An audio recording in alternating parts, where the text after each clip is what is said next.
Want to be sure you're getting the most out of your retirement for all the years of your retirement? That's the primary goal of More Living with Jim Brogan and our Dollars and Cents segment, where we provide you with an important financial tip that will help positively impact the quality of your life in retirement. And now here's Jim with this week's Dollars and Cents tip. Do you need an estate plan? That's what I want to talk about this week.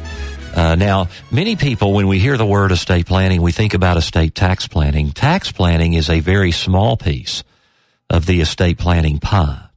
Now, in the new legislation that was passed, the estate tax is permanently set at $5 million in 2011 and adjusted for inflation going forward. So this year, it is $5.25 million that you can pass with no estate tax. Just as significant is that your estate tax exemption is portable to your spouse if any portion of it that you do not use. So basically, without any legal planning at all, a married couple gets $10.5 million as of this year, and that adjusts upward for inflation. That's the federal level. In the state of Tennessee, we have repealed the inheritance tax in a phase-out where it goes away in 2016. Remember, we do still have that in place. This year, it's anything over $1.25 million.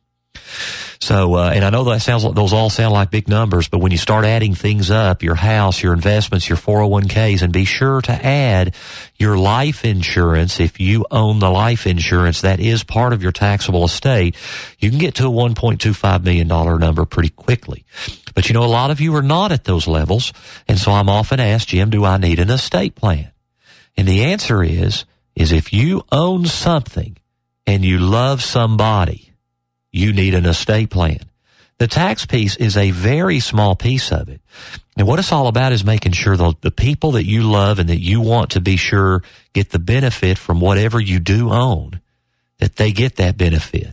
Your estate plan is also about taking care of you while you're still alive. That's your powers of attorney, your medical power of attorney, and your financial power of attorney.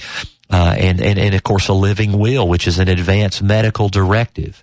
So, you know, just because you don't, you know, you add up all your assets, if they're not 1.25 million or as of 2016, if they're not over 5 million, doesn't mean you don't need an estate plan. You really can't be too young, in my opinion, to at least get your basic legal ducks in a row and create your will and your powers of attorney.